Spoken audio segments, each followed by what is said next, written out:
দেশের যে চিকিৎসা ব্যবস্থা, এই চিকিৎসা ব্যবস্থা আসলে কিছু সিন্ডিকেটের হাতে বন্দী। আগের যে নিয়মটা ছিল এটা বহাল রাখা, এটাই আমাদের চাওয়া। আমাদের এই পুরো বিষয়টা কাজ হয়েছে, পরিশ্রম করবে একজন কিন্তু ফল ভোগ করবে অন্যজন। প্রত্যেকটা কাজের জন্য দক্ষতার দরকার আছে। আমরা যারা বায়োকেমিস্ট, মাইক্রোবায়োলজিস্ট এবং মেডিকেল টেকনোলজিস্ট, এদের বিশেষ ফিল্ডে তাদের নিজস্ব কর্মদক্ষতা এবং শিক্ষাগত যোগ্যতা আছে, এবং শিক্ষাগত যোগ্যতা দক্ষতার মাধ্যমে তারা এই অ্যানালাইসিসগুলো করে সার্টিফাই করবেন, এটাই হচ্ছে নিয়ম। কিন্তু বাস্তবে এখন যে হেলথের যে ডিজির যে আদেশ, এটাতে যারা দক্ষ জনবল তাদেরকে উপেক্ষা করা হয়েছে। দেশের যে চিকিৎসা ব্যবস্থা, এই চিকিৎসা ব্যবস্থা আসলে কিছু সিন্ডিকেটের হাতে বন্দী।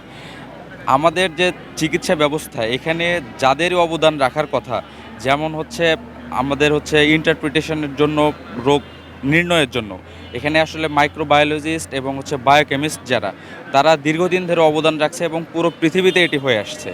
তো বাংলাদেশে আমরা দেখতে পেয়েছি গত 5 তারিখে একটি আদেশ জারি করা হয়েছে স্বাস্থ্যের ডিজি কর্তৃক, এবং 7 তারিখে এটা সংশোধিত একটা আদেশ জারি করা হয়েছে, যেখানে বলা হয়েছে এই যে সাইনিং অথরিটি, ডিজিজ ইন্টারপ্রিটেশন এবং রোগ নির্ণয়ের যে সাইনিং অথরিটি বায়োকেমিস্টদের ছিল বা মাইক্রোবায়োলজিস্টদের ছিল, সেটি তুলে নেওয়া হয়েছে।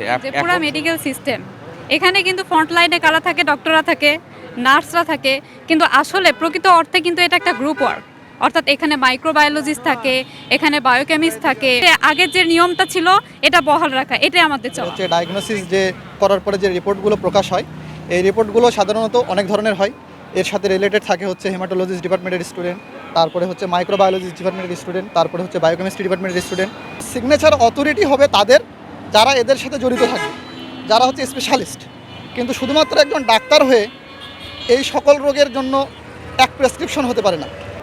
তো আমাদের কাছে যেটা মনে হয় সেটা হচ্ছে আগে যেটা ছিল এবং বিশ্বব্যাপী যেটা হচ্ছে পরিচালিত আছে WHO কর্তৃক এবং স্বীকৃত যে নিয়ম, সেটা হচ্ছে বায়োকেমিক্যাল যে ট্রিটমেন্টগুলো আছে এবং হচ্ছে টেস্টগুলো আছে, এই টেস্টের জন্য বায়োকেমিস্ট লাগবে এবং বায়োকেমিস্টের সিগনেচারই লাগবে।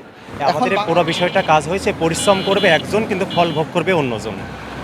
ল্যাবে টেস্ট করছে মাইক্রোবায়োলজিস্ট, ফার্মাকোলজিস্ট, তারপর হচ্ছে বায়োকেমিস্ট এরা, কিন্তু সেখানে রিপোর্টে সিগনেচার করবে হচ্ছে রেজিস্টার্ড ডক্টরগুলো। এটা আমাদের কাছে, আমরা যারা হচ্ছে বায়োলজিক্যাল বিভাগের শিক্ষার্থী আছে তাদের কাছে পুরো একটা বৈষম্য মনে হয়েছে।